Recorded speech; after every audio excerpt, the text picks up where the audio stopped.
This guide is for beginners or for people that would like a refresher on how to build a computer. For those of you that already know how to build a computer, you may learn something from this guide, and for the absolute beginner, after watching this video, you should be able to build one on your own. If I had to compare it to something, your processor is like the heart of your computer. So with that in mind, the first thing you need to know is which processor are you going to buy? In order to find that out, the first thing you need to ask yourself is, what do I need this computer to do?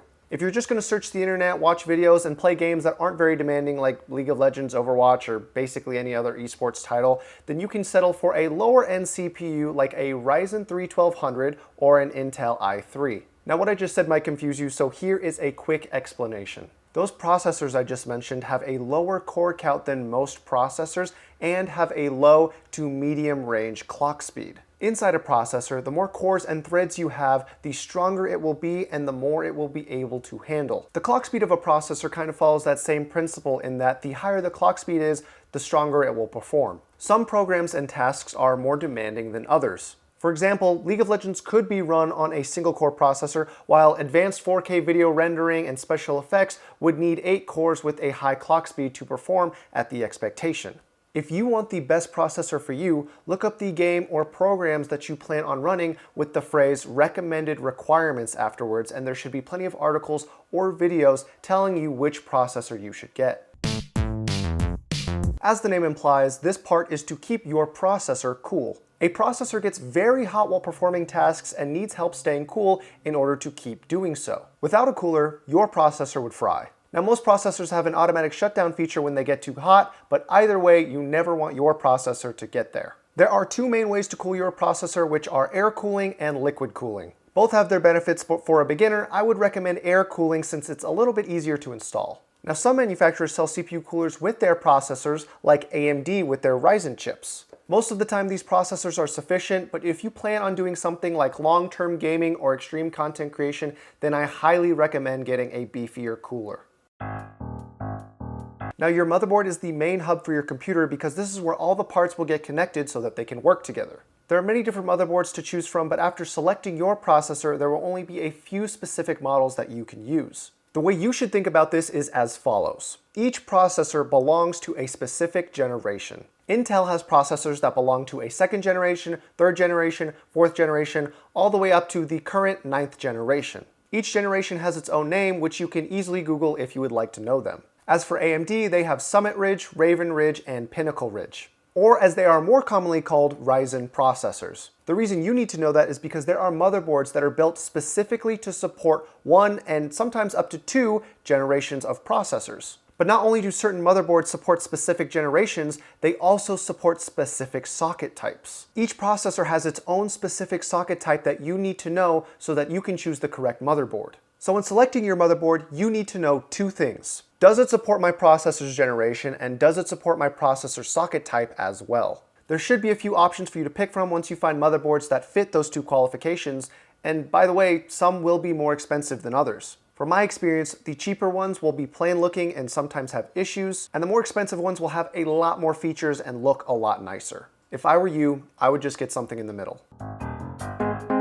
RAM stands for Random Access Memory. The more you have, the more internet tabs and programs you can have running at once without experiencing lag. Some programs require more RAM in order to run smoothly. To make this simple, if you plan on streaming while gaming or doing content creation, get 16 gigabytes of RAM. If you're just going to game, search the internet, and watch videos, then get 8 gigabytes of RAM. You can get less or more than that if you want, but since this is a beginner's guide, that's my recommendation for you. Also, small side note, if you're buying an Intel processor, the frequency of your RAM really does not matter all that much. But if you're getting a Ryzen processor, try to get higher frequency RAM if you can afford it. It will help with your performance, not necessarily enough for a beginner to notice, but it will definitely help.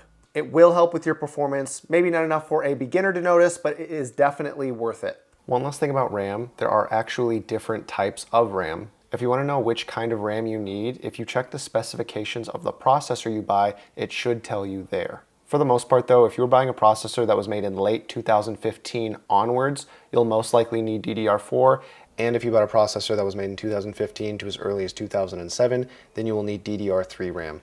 I'm not going to give you any suggestions for processors earlier than 2007 because you should not be building a computer with hardware older than that unless you have a YouTube channel and you're just trying to do something crazy. So inside a graphics card is a graphics processing unit, aka a GPU. Now there are a lot of different ways to think about which option would be the best one for you. However, I'm going to teach you the most straightforward approach so that you can choose the best card for you regardless of what brand you go with. There are three main specifications for graphics cards that let you know how good they are: the clock speed, the amount of VRAM, and the memory bus width. The analogy I like to use to explain these specs is a street. Basically, the busier the street, the better the card is. Think of the clock speed like a speed limit. The higher it is, the faster the cars can travel down the street. Think of the amount of VRAM like how many cars go down the street per cycle. And then think of the memory bus width as how many lanes there are on that street. The cars are supposed to represent data, and basically the more cars you have moving and the faster they can travel, the better performance you will get out of your graphics card. However, if you can't understand that analogy, here is my recommendation to you. Do not ever get anything lower than 1000 megahertz clock speed, 2 gigabytes of GDDR5 RAM, and 128-bit memory bus width. It's not that specs lower than that are unplayable, but they will definitely be less enjoyable. This one is pretty easy to understand. You need a power supply so that all your parts can have the power to run. Parts like your processor and graphics card will have a recommended wattage when you look at their specifications. If you add up that recommended wattage and buy a power supply with that much wattage, you should have more than enough power to run your computer successfully. For the most part though, what I have come to learn is that if you use power supplies that come with a little less wattage than what they recommend in the specifications for your parts, you'll usually be fine. I'm not saying you should do this, but I've been able to run computers where the recommended wattage was 650 watts on a 450 watt power supply. The other specification you need to look out for when buying a power supply is the rating. From lowest to highest, they are as follows. Non-rated, 80 plus, 80 plus bronze, 80 plus silver, 80 plus gold, 80 plus platinum, and 80 plus titanium. The higher rating you have, the more power efficient your power supply will be. In detail, this means that your power consumption will more accurately reflect what your computer needs depending on what tasks it's being asked to run. Also, my warning to beginners is that out of all the parts to try and save money on, don't let one of them be your power supply. Cheap power supplies are more likely to have issues, and the worst case scenario is that if your power supply goes bad or fries, it has the potential to fry all the other components in the computer with it. That doesn't mean get an 80 plus titanium rated power supply, but if you do get something 80 plus bronze rated, you should be fine. Also, there are different sized power supplies, but unless you're getting a mini ITX motherboard, just get the regular sized ATX power supply. Now notice I wrote drive, not hard drive. In this day and age, what you want your computer's operating system to work off of is a solid state drive. Long story short, this will make the turning on and off and the load times of your computer significantly faster. Now, if you like storing a lot of photos, videos, or other files, then yeah, you can get a hard drive for additional storage, but if you don't, just buy a solid state drive. And in case I didn't just make this clear, you can have multiple drives inside your computer. This is the glue you will be using to keep your CPU cooler on your processor. The reason we specifically use thermal paste is because its compounds make it better for heat transfer. The other reason we use it is because on a microscopic level, the lid of your CPU and the base of the CPU cooler have cracks that the human eye cannot see. What the thermal paste does is it helps fill up those cracks for a more clean heat transfer from the CPU to the CPU cooler. Now, before you pick the prettiest case you can find, you need to make sure that your case will fit the motherboard you selected as well as all the other components. Now, unless you're getting a giant graphics card or CPU cooler, you pretty much don't have to check the specifications for either of those. If you got an eATX or ATX sized motherboard, then you will need an ATX sized case. If you got a micro ATX sized motherboard, then you will need a micro ATX sized case. And finally, if you got a mini ITX sized motherboard, you will need a mini ITX sized case. Now, most ATX sized cases will actually support micro ATX and mini ITX motherboards as well. However, if you do end up getting a giant ATX sized case with a mini ITX sized motherboard, your build is going to look really silly when you have all of your components crushed into a corner and the rest of your case empty with nothing inside of it. After you get the right size, there are a lot of other features to consider before actually buying your case. For the most part, read the reviews and see what people are saying about the cases you're interested in so that you can see if it's a good fit for you. But the one thing I highly recommend you look for built into your case are SSD mounting brackets. Otherwise, you will have to buy one separately. Now, I hope I can safely assume you are a man or woman or non-binary of culture and are going to get Windows. There are a few sources where you can get a licensed key for cheap, like scdkey.com. If you use my code KY1, I don't get any money for it. It's literally just there to help you guys save money, and eBay and other online markets. However, if you want, you can get an unactivated version from Microsoft's website for free. Disclaimer, this is not illegal, no matter how many dumb people in the comments try to convince you otherwise. It is not stealing or pirating Windows, which I do not support, by the way. Now, that should be enough explaining. I've got all these parts behind me. Let's get into the actual building process. Okay, so because this is a beginner's guide, not gonna go too crazy in depth on why we do certain things while we're building, but I just hope that you guys will trust what I'm saying, has a reason behind it, and you should pretty much do it almost all the time unless there is some absolute genius in the comment section who says otherwise. We're taking our motherboard out of the anti-static bag and we're gonna place it onto the box of the motherboard. The reason we put it on top of the box is because there are pins back here that we do not want to scratch or break. Plus, we don't have to worry about scratching up a table if we just put it here on the box. Static electricity is the #1 killer of computer components. I mean, maybe not the #1 killer, but it definitely can happen. If you are very nervous or scared about that happening to you, it is unlikely it does, but it can happen. You can get one of these. They're called anti-static wristbands. How they work: strap it onto your wrist, clamp this onto metal that would keep you grounded so that no static electricity can travel through your body. Unless you're dancing on carpet in socks, you really shouldn't be worried about static electricity. But if you want peace of mind, they cost like $6. I'm not using this, I just thought I would show it to you just in case you want to get one. We're getting our processor. Sorry that mine's a little dirty, it's used. I got an i5-6400 from Intel. This is a 6th generation processor and its socket type is 1151. This motherboard is a Z170 by, I think, Gigabyte? Yeah, by Gigabyte. Based off of those numbers, I personally know that this motherboard is an 1151 socket and supports 6th generation and up to 7th generation Intel processors. If you want to know, just off the top of your head like I do, what I highly recommend you do is search what generation processor is compatible with what motherboards. Now, because this is a Z170, the Z indicates to me that this motherboard is overclockable. This processor is not overclockable. Some of you might think that's a waste of money, but like all my other parts, I got this used for a very good deal. So I'm using what I have available to me.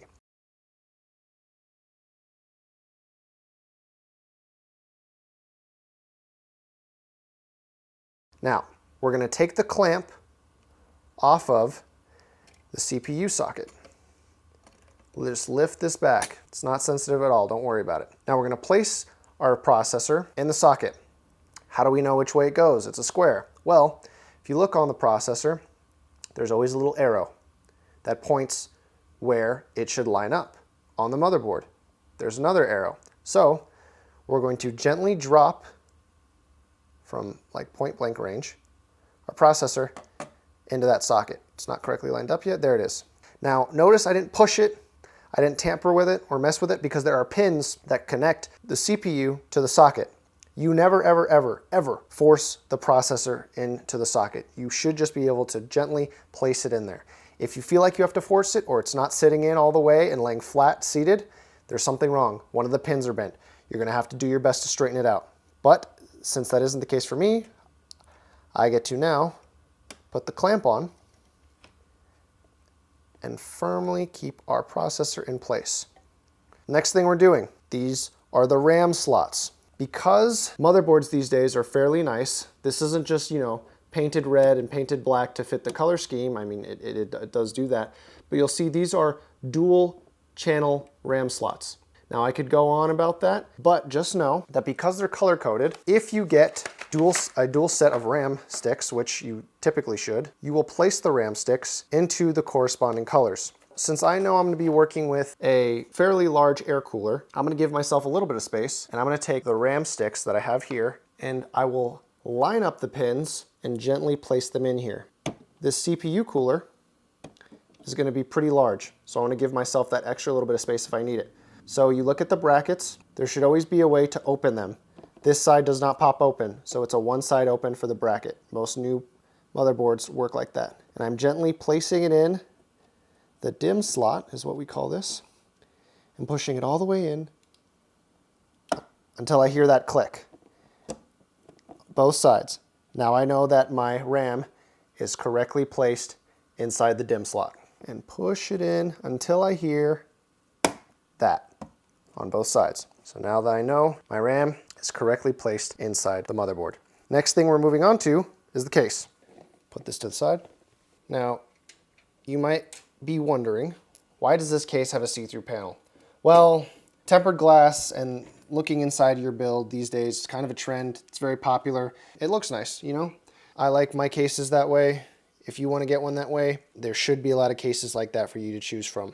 So, looking inside this case, again, this is used. Yours will be brand new. They'll have the case wires wrapped up nicely for you. This case is a nicer one. It's by Corsair. I don't remember the specific model name off the top of my head. I know it's an expensive one. This one comes pre-installed with nice Corsair cases. 2 in the front, 1 in the back. Now what we're looking to do is mount our motherboard inside this case so that we can continue building. But the first thing you want to do, because I always forget this step whenever I'm building by myself, that I/O shield that came with your motherboard, this little thing, you're going to pop this in and you're going to place it in between the case and the motherboard. If you want, a nice and easy way to do it would be to kind of place your motherboard in the case and try to pay attention to where these line up with the outputs of your motherboard. I can tell that mine are going to go in this way.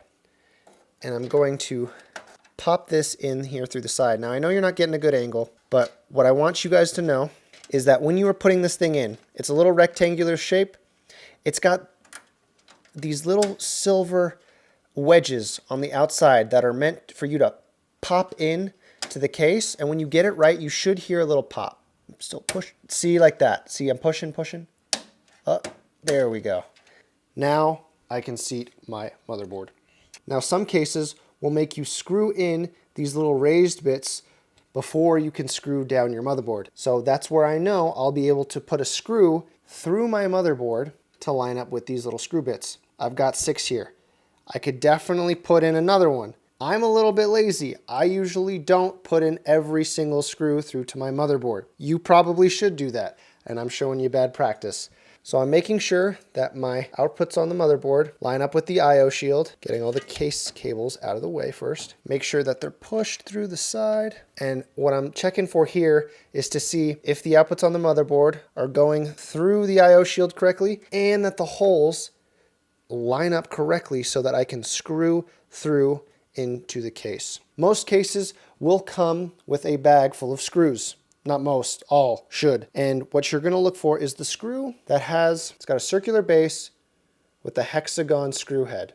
And it works with a regular Phillips head screw or screwdriver. So what I'm going to do now is I'm going to put this screw in right where I see the hole lines up. We'll start in the corner, gently trying to get the screw in there. And it's threading. So now I'm just going to screw that down until it doesn't go any further. Perfect. Now I've got one down. Now what you want to do when you're screwing these down is you want to go on diagonals if you can, because what's going to happen with motherboards, especially if you're working with smaller micro ATX motherboards, is that if I just started screwing all on one side, what's going to happen is the plastic that holds this motherboard together is going to start curving upwards, and it's going to be very difficult to screw down the other side. So in order to avoid that, I'm going to take this screw and screw it down diagonally on the other side so that I don't get one side completely popping up. Screw it down. We're going to fit off this diagonal now.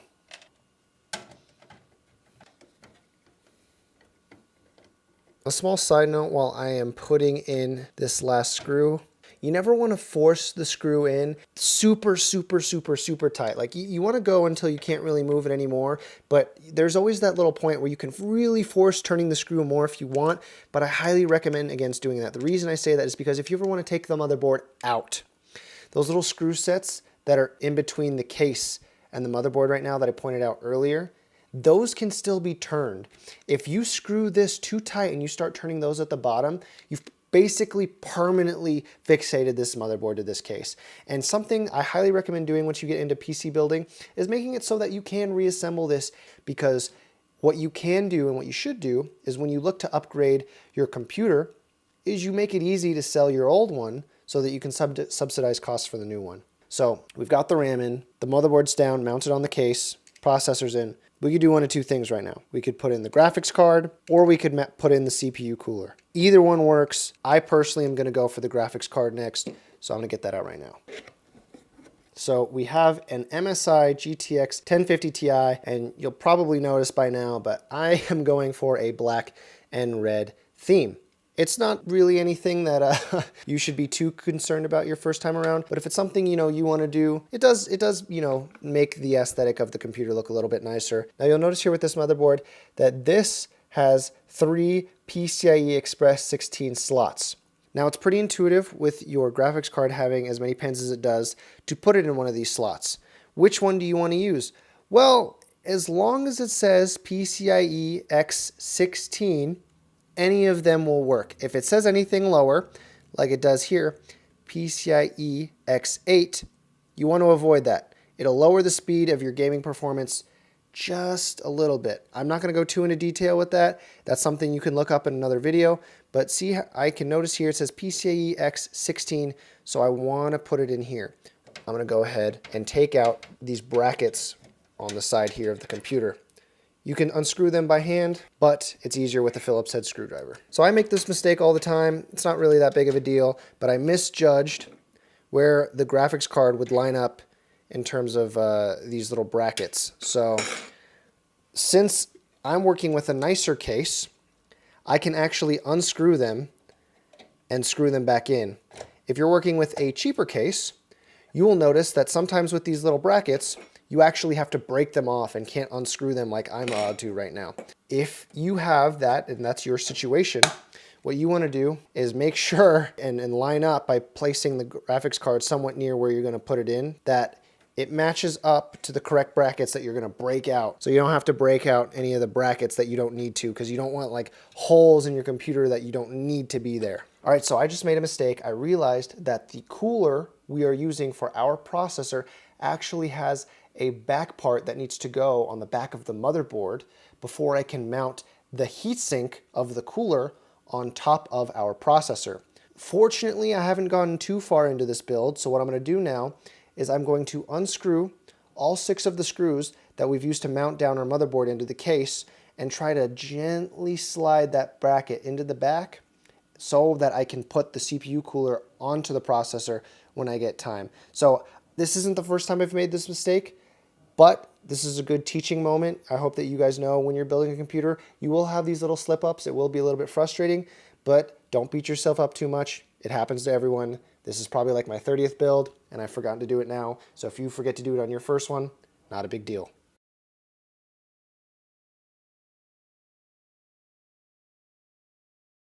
Okay, so I've got the piece now that goes on the back of the motherboard, and while I shouldn't have rested it face down like that, I know from experience that computer parts are actually not as sensitive as we might believe them to be, which is why I let myself get away with some bad habits. That doesn't mean you should copy me.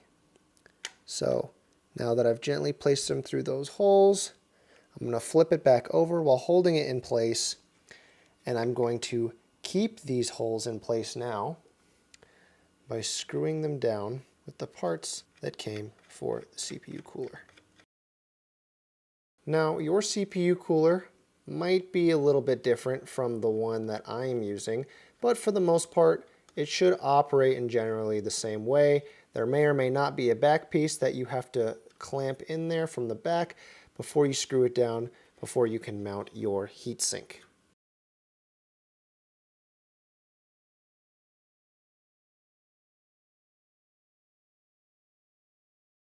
Now, I didn't mention this before, but with your graphics card, the same principle kind of applies with the RAM, where you're gently pushing down until you hear that snap in. Once that happens, you can take those same screws, or different screws, depends on your case, and screw the GPU bracket down in place, because the fans on your graphics card are going to be spinning pretty fast. And if you don't have this thing screwed down securely, your graphics card's going to shake, and you're going to hear it in your computer when you turn it on. I've had that before.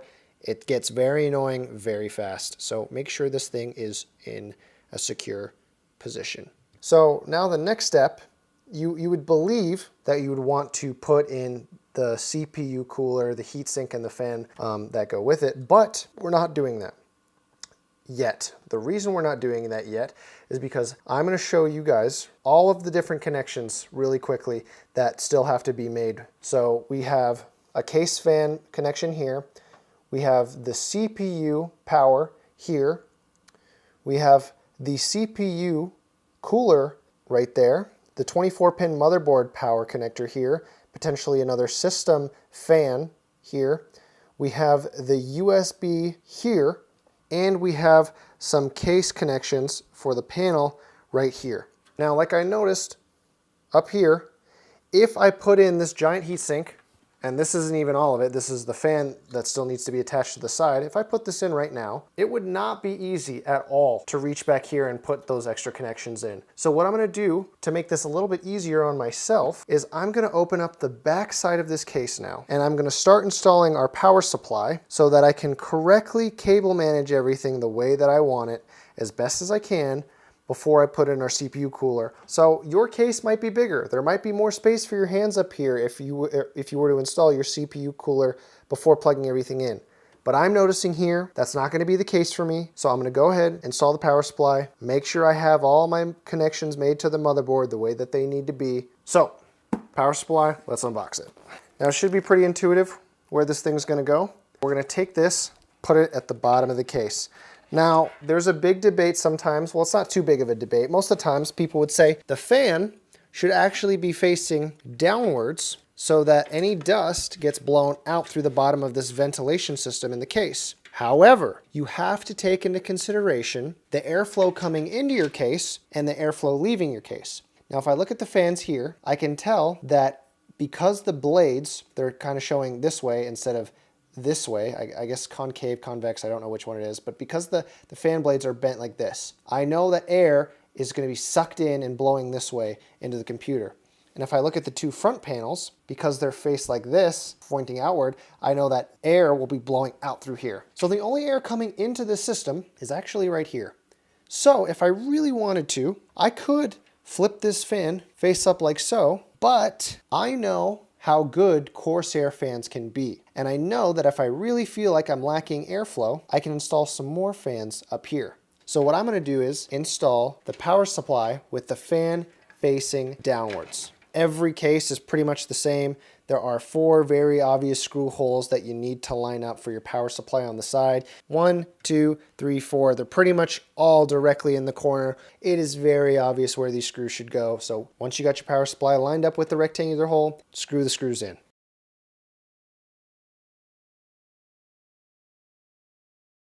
Okay, so we got our power supply screwed in. Now, I can take these cables, throw them back into the back panel of the case, and then pop them out where I need to plug them in. Now you might be wondering, well, why don't you just go and plug it in? Well, look, if I did that, now I got this giant ugly cable hanging over the top of my glass panel, which I'm going to be seeing through. It doesn't look good. You know, you can do it. It really is up to you.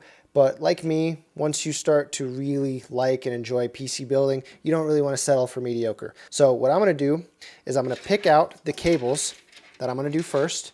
So I'm actually going to go up with this tougher one here. So I'm going to get my 4-pin CPU connector, and you'll notice that they write on here CPU right there. So I'm going to loop it back through this rubber protective grommet and then bring it back up here so we don't have a long cable sitting in our way. You need to take off the back panel, so follow along as I do this.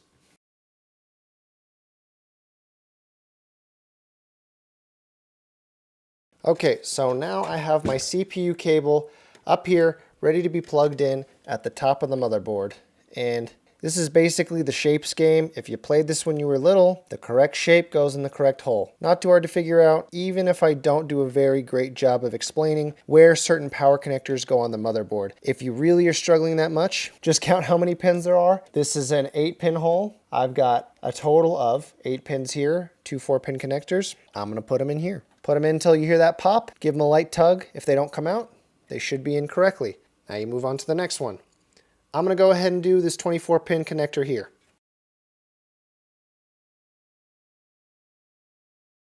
All right, got the 24 pin connector ready to be put in. Now you'll notice most 24 pin connectors like this, they go 20 pin, 4 pin. It's a little weird. Sometimes it's hard to handle. But because we properly planned plugging our cables in before installing our CPU cooler, we have plenty of room to wiggle around and make sure that we plug everything in correctly.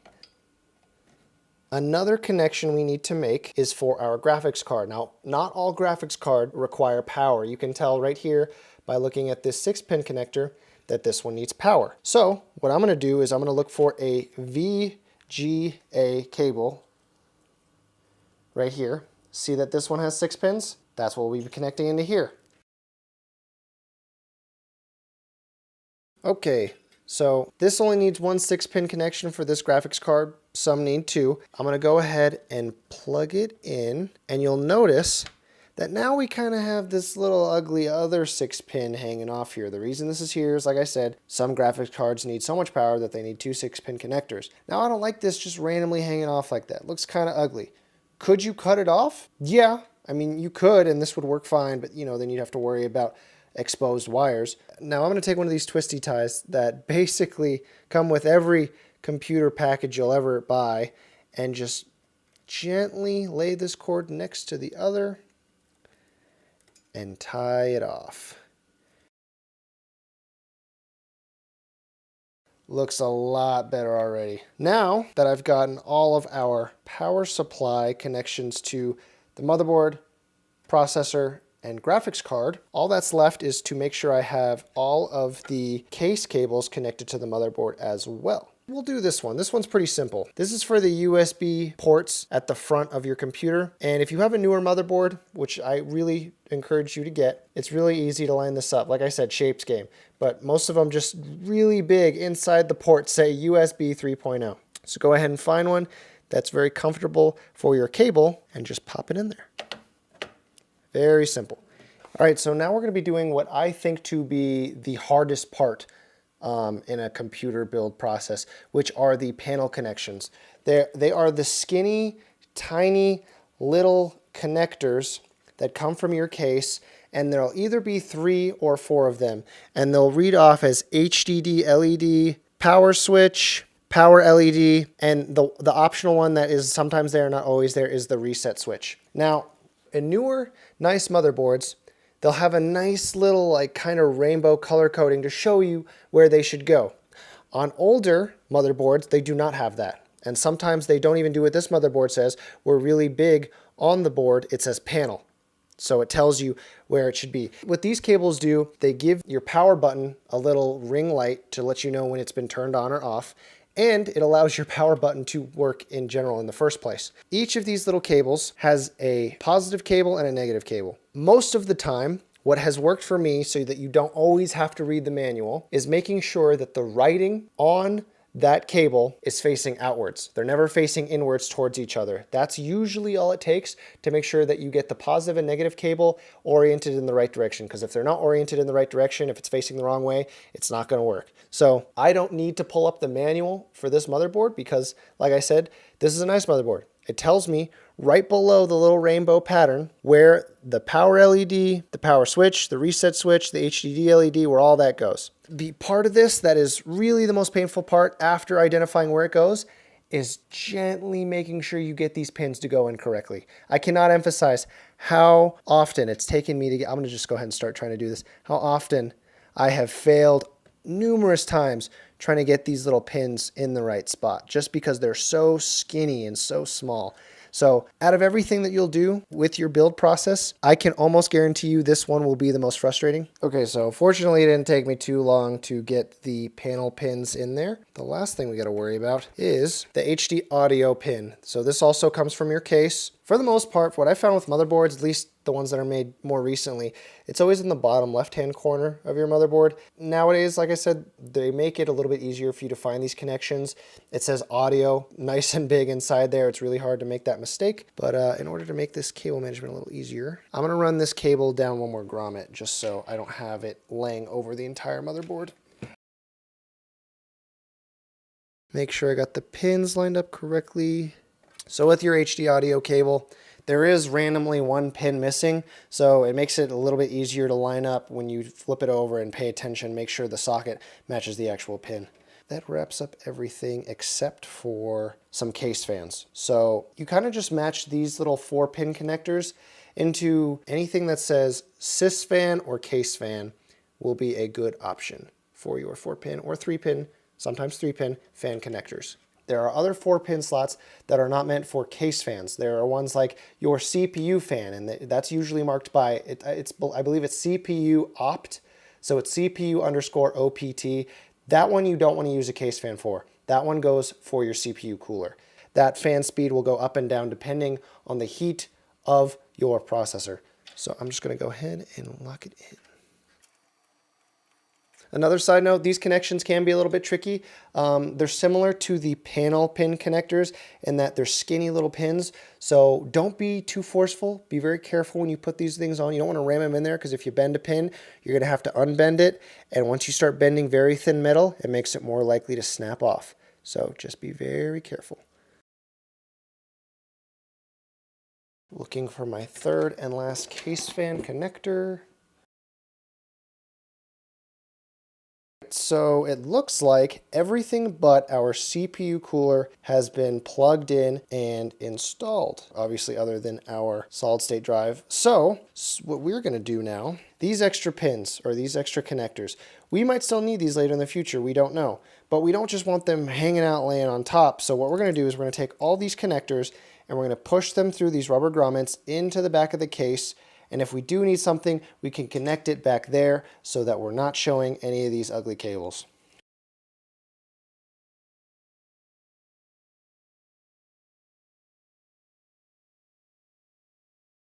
So I know that we will need these SATA connections. You can tell that they're SATA by the little L when you look inside the pins. I know we'll need these later, but I don't just want to lay these underneath the case and kind of crush them. You can do that. I've definitely done that in the past and there's not really an issue. But just for the sake of now, just so these kind of don't get crushed so that viewers like you get bad habits, I'm going to tie them up with another twisty tie and kind of throw it in a socket, well not a socket, in an opening in the case. And we'll leave them there for the time being, but it's not going to stay like that permanently. Okay, here's the heatsink. I'm going to go ahead and screw this thing into the mount that we screwed in earlier. This is the fan that will be connected to that heatsink. I just want to make sure there are no spacing issues. Quick tip, these fans that come onto your CPU cooler, the heat sinks, they can actually typically either be installed on one side or the other side.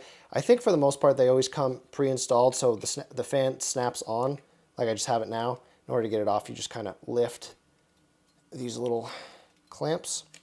So because this heatsink will be in here, and we're going to have air coming in right here, blowing onto the heatsink, I'm actually going to switch sides and have the fan placed on this side so we can get a better use of our airflow. Because if the air's blowing directly onto here, we don't need a fan kind of getting in the way of that. This metal is going to get really hot because it's going to be sucking that heat up from the processor. So what I hope what will happen is that air will blow into the heatsink, cool that down, and this fan will suck the air off of the heatsink and make it even more cool.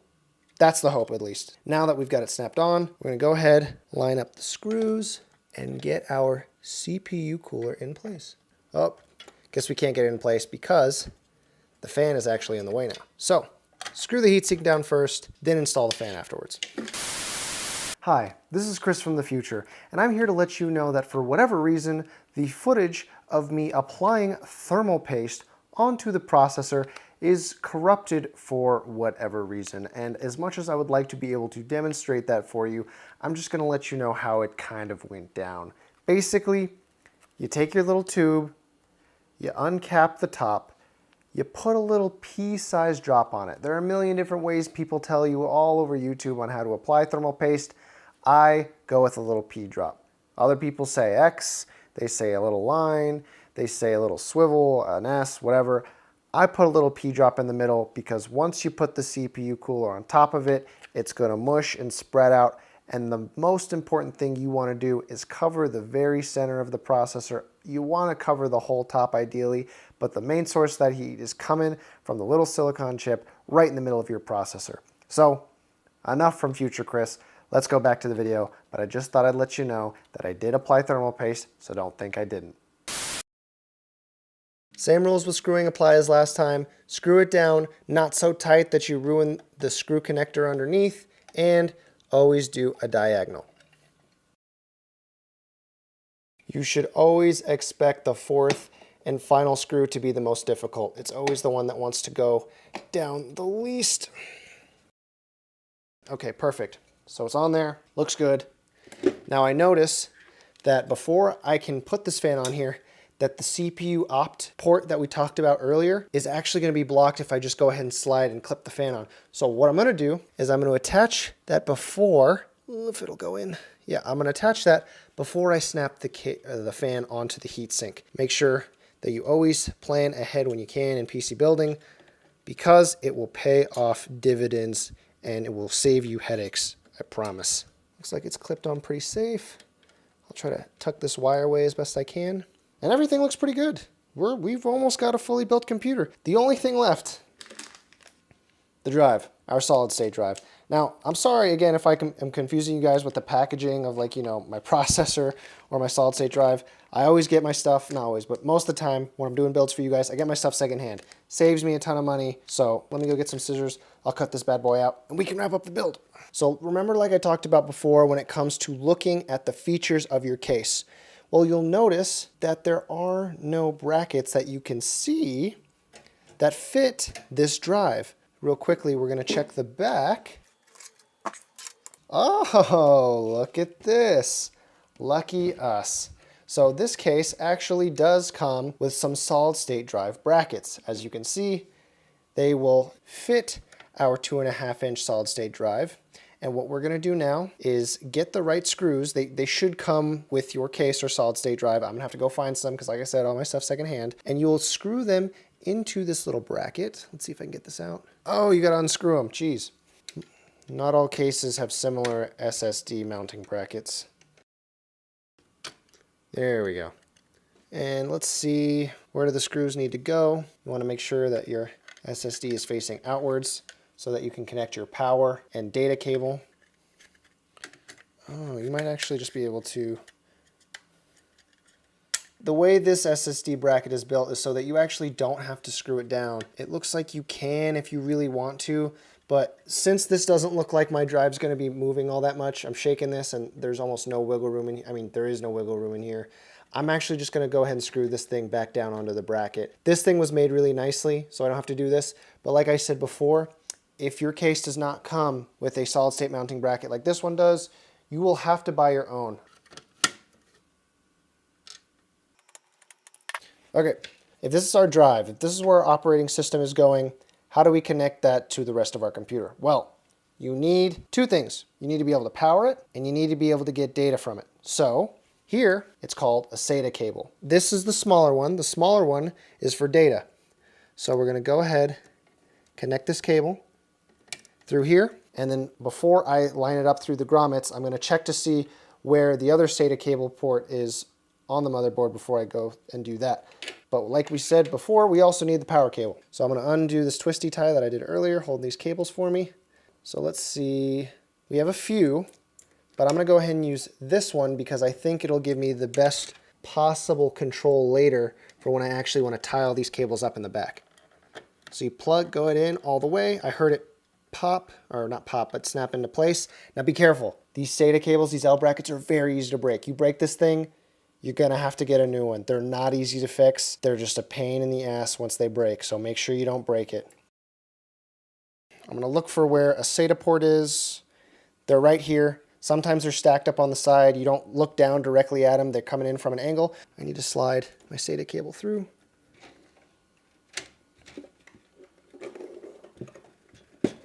Now, on this motherboard, there are 6. You can typically plug them into any one. It really doesn't matter. So I'm going to try and get this into port 0. Boom. Got that into port 0. And technically, right now, if we plug this computer in, everything should work. But before we do that, because I'm going to teach you guys how to build a computer the nice looking way. We got to manage all these cables. Now what I do most of the time is I take all these things, and if I can hide them and they don't show when I'm looking through them in the front panel, it's like they don't exist. But I'm going to do a little bit of a better job here, and I'm going to try and tie these off with that one little twisty tie. So these cables line up here pretty decently. Under here, wrap these bad boys up, clip that off to the side, lay them over here. Now they're not so loose. The SATA cable and the CPU fan, you know, they're not going to flop around too much. This cable management, for me, it's not perfect. I'm not going to be plugging in any more drives to this build. So now I'm going to take my back panel, which we removed earlier, put it back on, slide it in. Perfect. Take those two screws, flip this bad boy back over. So everything looks good. So now we put this panel right back in, slide it into place, screw this down, and now it looks like all we have to do is install our operating system, and this thing will be good to go. Before we take it over, I'm going to do this quick explanation here, kind of huddled into the camera.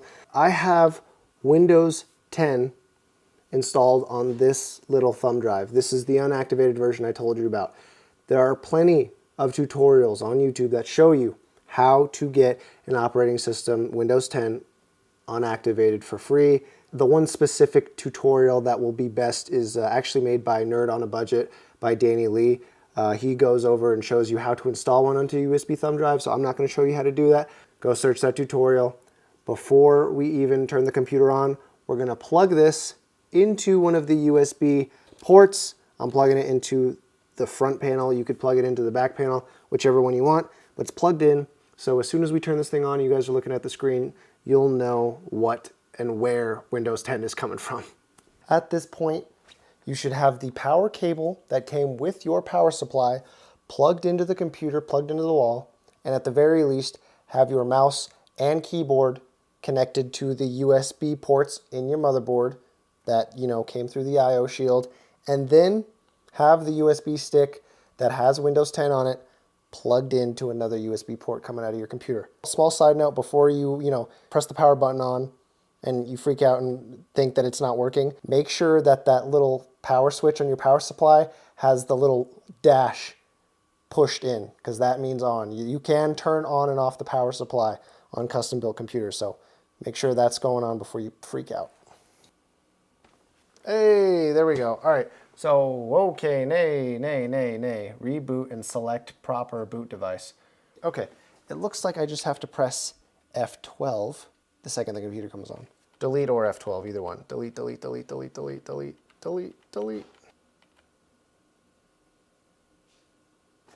Perfect. Okay, so we're going to the BIOS tab in the UEFI, and boot option 1 right now is the SSD, which it should be most of the time. But right now, since there's nothing on it, it won't boot anything. So we're going to choose our boot option number 1, and we're going to select it to USB disk, because that is what our operating system's on.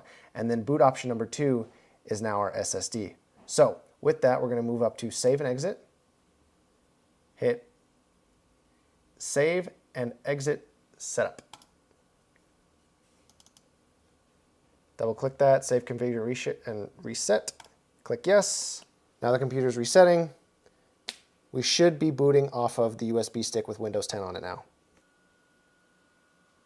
Perfect. All right, here we are, Windows 10. Hit next, click install now. Okay, so here we go. Activate Windows. You're gonna go down to this blue text, click I don't have a product key. Now it's gonna ask you which Windows 10 you want to install. I always do Windows 10 Pro. Click next, click that you accept the license terms. Everything from here on out should be pretty straightforward. After you have a computer that has installed Windows successfully, it's going to reset a few times. What you want to do is, after you've gone through this full installation, is you're going to want to pull out the USB stick while the computer is off in a reset after everything's installed. You want to make sure everything's installed. If you haven't got to the step that says finishing up and that's gone through 100%, you don't want to pull the USB stick out. Because what's going to happen is once Windows installed, if you still have the USB stick in there, it's going to keep trying to reinstall Windows over and over, because right now we have the USB stick set to the #1 boot priority.